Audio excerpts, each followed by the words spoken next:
Today's parent tips, one of the things that we, in talking with Next Gen team and just getting some ideas of some of the things that we could talk about, one of the things that we wanted to do today is just give some tips on how to lead Bible discussion follow-up at home with students of different ages. And so we're just going to give you some quick tips on how to do that and how to talk about the Bible at home. So starting off with younger students, so we're talking about preschool age, what you're going to focus on is finding the main point of the lesson and finding really fun ways to repeat that over and over and over again.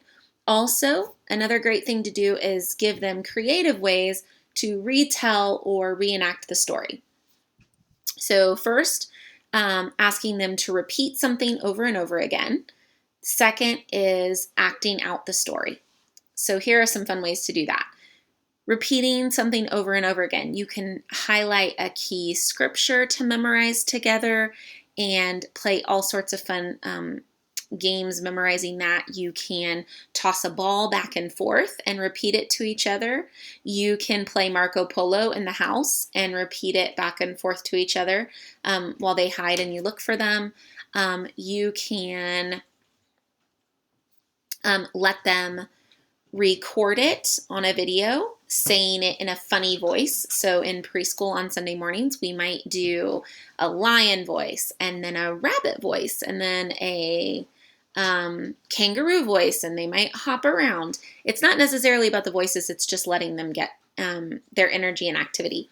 So anything like that, just repeating it over and over and over again is a great way to do a main point or the Bible verse, but you don't want to change the wording on them. You want to use the same wording over and over again.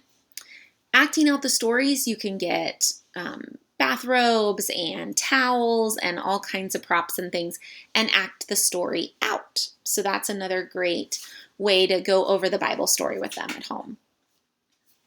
For your elementary age students, you'll want to possibly provide some of those same opportunities. If they're younger elementary age, they would enjoy that. If they're upper elementary age, you're going to start asking them more questions that are seeing how they followed this story. So what happened next? What did you hear? How do you think they felt? All of those same questions that you would ask them after reading a book with them. So those discussion questions. As we get into older elementary, so that middle elementary, you're going to use some of the preschool tools and you're going to use some of these tools that I'm going to talk to you about next. As you get into upper elementary and into middle school, they can definitely handle more discussion about the Bible story. So there's some really quick and easy ways that you can ask them questions that they will want to give you answers to. So a lot of times at this age, they're used to people asking them questions that are have a right answer. And that usually ends the discussion almost immediately because they don't think you want to hear what they have to say. They are thinking you just want to hear the answer.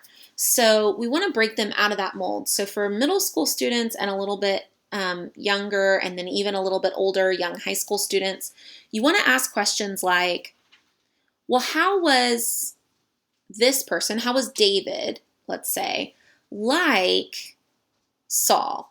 How was David different from Saul? And just let them think about those things.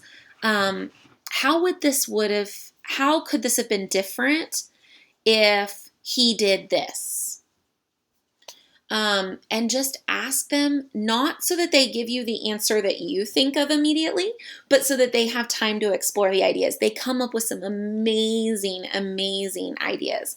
So asking them, comparing two things, you could also ask them, well, what do you think salvation means? And let them come up with a definition for it. You can look at lots of different, if they're struggling, look at different examples, look at different elements of that. So those are the those are just some of the questions you could ask. You could ask them, you want to, in that upper elementary and into middle school, still ask some of the questions that are asking them to recount and retell the story, but you really want to give them a chance to think about, would they have made the same choice? Why? What are some reasons why this character should have done what they did or should not have done what they did? One of the best conversations we had one Sunday at church was, should Judas have betrayed Jesus? And most of us would just be like, no, Judas should not have betrayed Jesus. But we explored both sides, and we had this really, really deep discussion about times when we make decisions to go against our faith, and what are our reasons for it? Are they good enough? Is there a good enough reason to go against our faith? So we had this amazing discussion just by being willing to explore both sides. Those same questions, as you get upper high school students, those same questions will draw out a lot from them.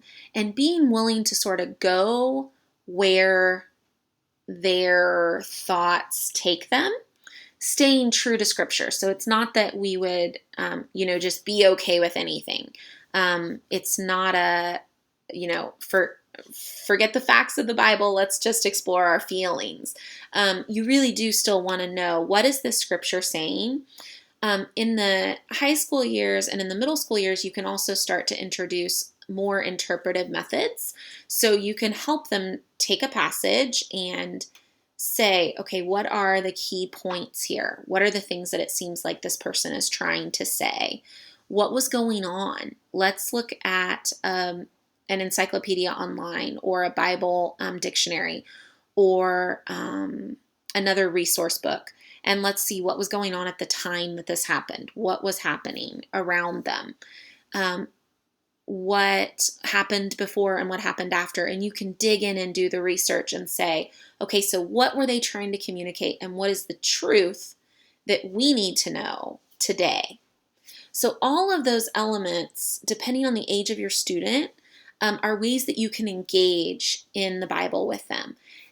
So what we also want to do is just open up the comments below for you guys to engage and say, what are some ways that you've been engaging with your student after the lessons on Sunday or Wednesday or through the week? Let's help one another out and help each other have really good discussions with our kids.